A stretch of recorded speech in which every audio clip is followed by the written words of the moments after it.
Hello friend, तो आज का क्वेश्चन है मेरा बाजार खंडीकरण, जिसका पूरा क्वेश्चन है ये अंतर्राष्ट्रीय बाजार खंडीकरण के आवश्यक तत्व।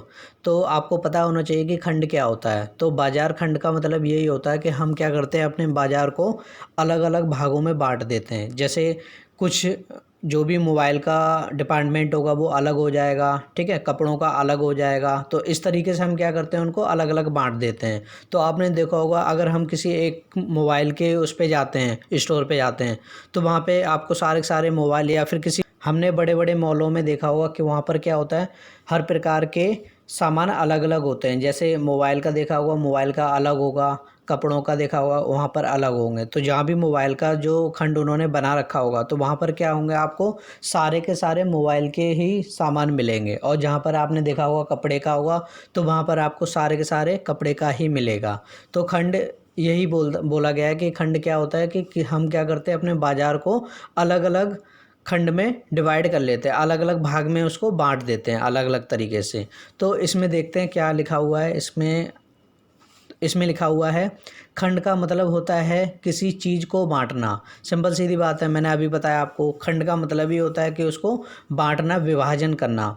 यहाँ बाजार को कई खंडों में बांटा जाता है। बाजार से तात्पर्य उत्पादों के संभावित खरीदारों से है, जो अपनी प्रकृति, व्यवहार, सूचियों, आय तथा खरीदारी तकनीकों में बिल्कुल अलग होते हैं। इन विशेषताओं के आधार पर समान रुचि और आवश्यकताएं वाले उपभोक्ताओं के एक समूह को बाजार खंड कहते हैं। तो सिंपल सीधी बात है, जो भी उपभोक्ता होते हैं जो एक समान सामान को लेते हैं, ठीक है, तो उसको हम बोलते हैं बाजार खंड, मतलब उसके समूह को हम बोलते हैं बाजार खंड कहते हैं। मतलब जो भी हम सामान को ले रहे हैं, जो भी हमने भाग बांटे हुए हैं, तो उसके जो खंड बना रखे हैं हमने, ठीक है, तो उसका जो पूरा समूह होगा उसको हम क्या बोलेंगे, बाजार खंड।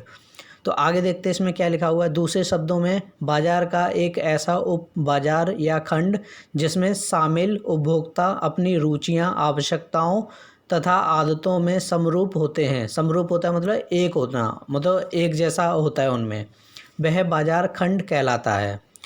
अब इसमें क्वेश्चन है, प्रभावी अंतर्राष्ट्रीय बाजार खंडीकरण के आवश्यक तत्व। तो हमें इसमें क्या क्या तत्व होते हैं वो बताना है।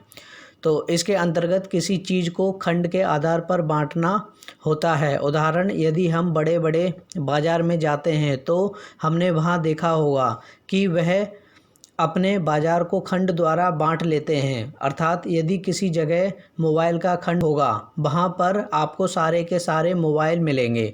एक फर्नीचर का होगा, वहाँ पर आपको सारे के सारे फर्नीचर ही मिलेंगे। और एक होगा कपड़ों का अनुभाग, वहाँ पर आपको सारे के सारे कपड़े ही मिलेंगे। सिंपल सीधी बात है, वो क्या करते हैं, अपने बाज़ार को इस तरीके से बांट लेते हैं जैसे इसमें बताया गया है। जैसे कुछ हैं मोबाइल का बांट लेते हैं, तो वहाँ पर देखा होगा आपने सारे के सारे मोबाइल का ही मिलेगा।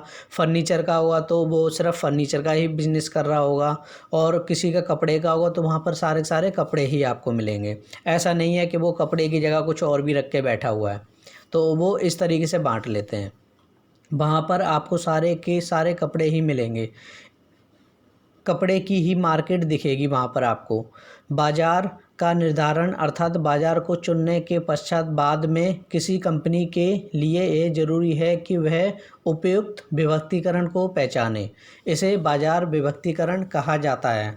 तो इसी को हम क्या बोलते हैं, बाजार विभक्तिकरण। अब इसमें आगे भी है, यदि बाजार विभक्तिकरण की बात की जाए तो बाजार में हमने देखा होगा वहाँ पर हर आयु लिंग के लोग होते हैं और हमें उनके अनुसार ही कार्य करना होता है। बड़ी आयु के लोग अपनी आयु के अनुसार सामान खरीदेंगे और छोटी आयु के अपनी आयु के मुताबिक। इसी प्रकार महिलाओं की चीज़ें ही खरीदेंगी और पुरुष पुरुष के अनुसार ही चीज़ें खरीदेंगे। इसमें ऐसा नहीं है कि महिलाएं पुरुषों की चीज़ें खरीदें या पुरुष महिलाओं की चीज़ें खरीदें। तो हमें बाज़ार को इस प्रकार खंड करना होता है। अगर हम कपड़ों की बात करें तो बच्चों के लिए बच्चों वाले कपड़े होंगे, बच्चों के कपड़े बड़े लोग नहीं खरीदेंगे। तो हमें यह सब देखकर कार्य करना होता है। तो हम कह सकते हैं बच्चों का खंड अलग है और बड़े लोगों का खंड अलग होता है।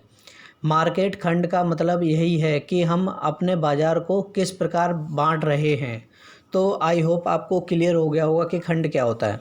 आगे देखते हैं इसमें, ताकि हमें पता लग जाए कि कौन सा खंड किसका है और उसी के मुताबिक हम अपने उत्पाद को बनाएंगे, जिससे हम उसे आसानी से विक्रय कर सकते हैं। यदि हम बाजार खंड कर रहे हैं तो हमें विभक्तिकरण की प्रक्रिया को अपनाना होगा। इसमें मापन, जिसको हम बोलते हैं नापने की योग्यता, ग्राह्यता, जिसको हम बोलते हैं पहुंच, लाभदायकता तथा क्रियाशीलता पर जोर देना होगा। तो हमें इन चीज़ों पे भी जोर देना होगा। तो इसमें देखते हैं क्या है ग्राह्यता। अब ग्राह्यता में क्या बता रखा है, इसमें हर जगह के लोगों को हमारे उत्पाद के बारे में पता चले।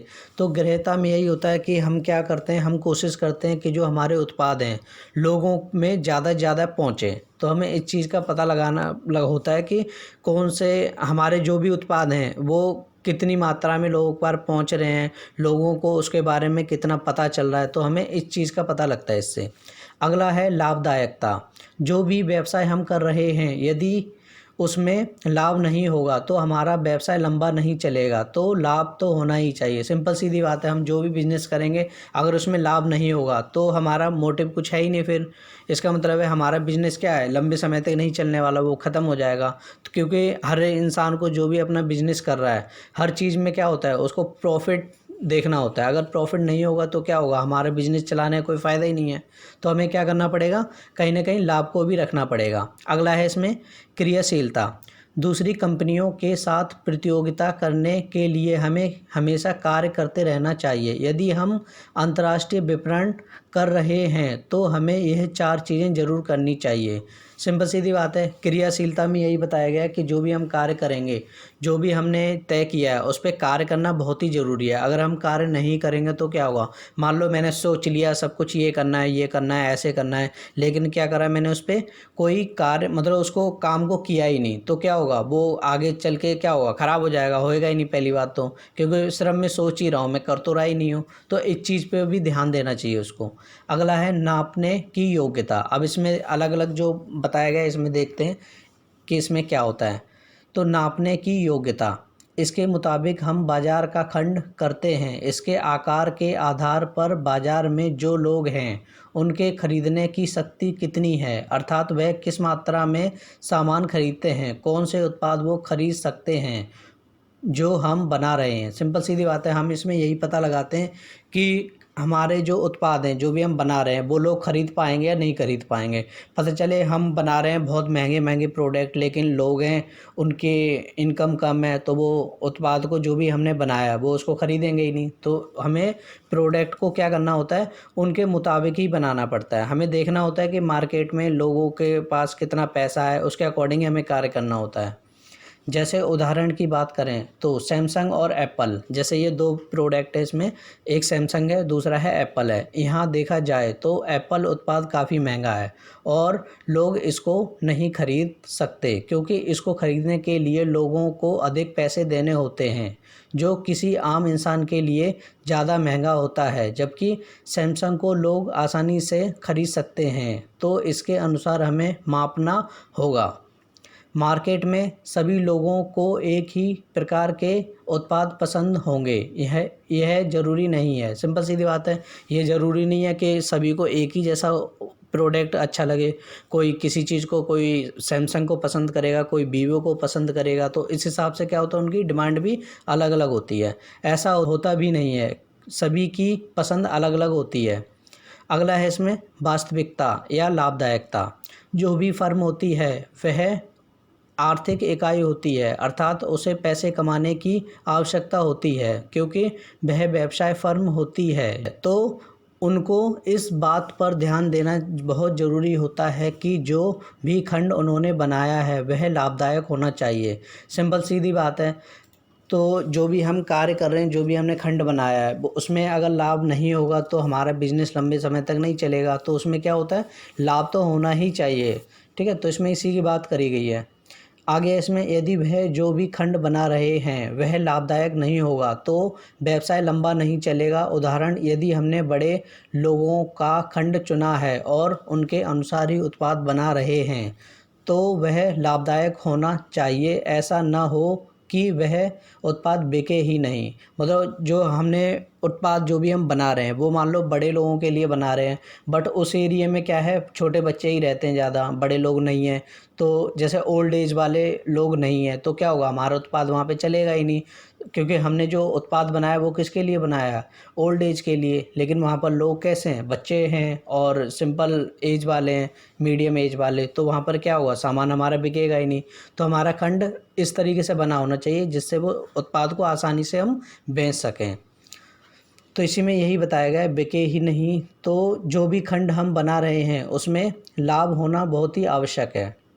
मार्केट का आकार इतना बड़ा होना चाहिए कि जो भी हम खर्च कर रहे हैं किसी उत्पाद को बनाने में उसकी पूरी भरपाई हो जाए। उदाहरण, एक कंपनी गाड़ी का उत्पादन करते हैं जो वृद्ध लोगों के लिए है। यदि यहाँ पर इतने ज़्यादा वृद्ध लोग नहीं हैं तो गाड़ी उत्पादक को लाभ नहीं होगा। तो हम कह सकते हैं कि व्यवसाय में लाभ होना काफ़ी महत्वपूर्ण है।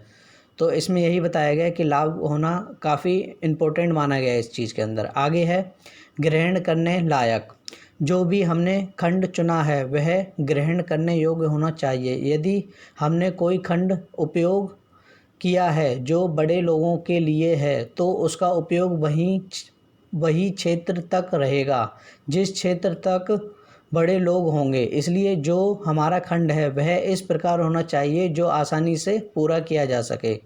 तो इसमें यही बताया गया है ग्रहण करने लायक में कि जो भी हम उत्पाद बना रहे हैं वो ऐसा होना चाहिए जिससे हमारे आसानी से वो हमारे उत्पादों तक हर तरफ पहुंच जाए वो, और वो आसानी से उसकी भरपाई हो जाए। जो भी हम खर्च कर रहे हैं उस चीज़ पे पैसा लगाया है जो भी हमने, वो आसानी से कवर किया जा सके। अगला इसमें, एक कंपनी एक निर्धारित खंड तक इतनी अच्छी तरह से पहुंच सकती है, यह पूर्व नियोजित होना चाहिए। ये पहले से निश्चित कर लेना चाहिए। ज़्यादातर देखा जाए बाज़ार में लोगों की पसंद अलग अलग होती है जिससे यह किसी कार्य को और भी मुश्किल बना देता है। तो इसमें यही बताया कि जो भी हमारे क्या होते हैं, जो लोगों की पसंद होती है वो काफ़ी डिफरेंट होती है। तो हमें डिफरेंट उत्पाद बनाने होते हैं जिससे क्या होता है, हमें कार्य करने में काफ़ी मुश्किलों का सामना करना पड़ता है। तो इसमें यही था। आगे इसमें अंतर करने योग्य। ज़्यादातर देखा जाए बाज़ार में एक ही कंपनी नहीं होती है जो हमारे उत्पाद को बना रही है। जो भी हम उत्पाद बना रहे हैं हो सकता है वही उत्पाद कोई और कंपनी बना रही है, वह किसी और नाम से। तो हम कह सकते हैं कि हमारे उत्पाद में अंतर होना चाहिए। सिंपल सीधी बात है, अंतर तो होना ही चाहिए। अब मान लो जो भी हम गाड़ी या फिर कुछ भी बना रहे हैं, अगर आपने देखा होगा मार्केट में सेम गाड़ियाँ और भी चल रही हैं, लेकिन अगर हमारी गाड़ी में कोई डिफरेंट नहीं है तो क्या होगा, हमारा उत्पाद ज़्यादा बिकेगा ही नहीं। तो हमारे उत्पाद में क्या है, अंतर तो होना ही चाहिए दूसरे प्रोडक्ट के मुताबिक। आगे इसमें हमारा उत्पाद थोड़ा अलग होना चाहिए तभी लोग हमारे उत्पाद को खरीदेंगे। उदाहरण के लिए देखा जाए बाज़ार में बहुत प्रकार की कंपनी की गाड़ी उपलब्ध है, तो लोग किस कंपनी के उत्पाद ज़्यादा खरीदेंगे। यहाँ देखा जाए लोग उसी कंपनी के उत्पाद ज़्यादा खरीदेंगे जिस कंपनी की गाड़ी में अच्छी सुविधाएं होंगी। सिंपल सीधी बात है, जिसकी अच्छी सुविधाएं होंगी लोग उसी को ज़्यादा प्रेफर करेंगे। आगे है, तो हमें अपने उत्पाद को ख़ास तरीके से बनाना होगा। यदि विवाहित लोग हैं या फिर अविवाहित महिलाएं हैं, वो क्या होते हैं, एक ही प्रकार का परफ्यूम यूज़ करती हैं, तो इसमें क्या हुआ, उन्हें अलग अलग खंड में संगठित नहीं किया जा सकता क्योंकि उनकी चुनने का जो भी तरीका उनका वो एक जैसा है, इसलिए। अगला इसमें क्रिया करने योग्य। हमने जो भी खंड चुना है उस पर कार्य करना बहुत ही ज़रूरी है। यदि हम उस पर काम नहीं करेंगे तो हमारी मेहनत किसी काम की नहीं है।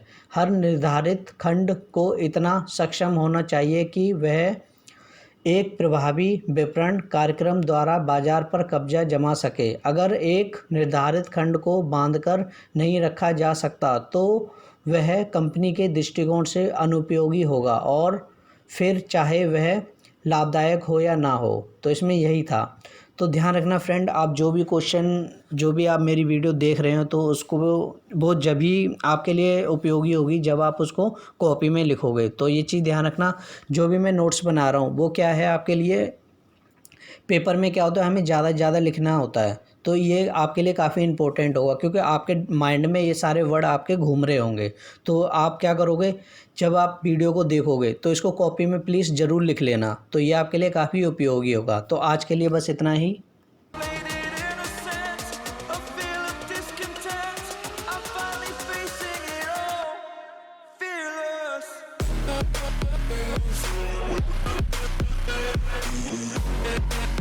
Fearless.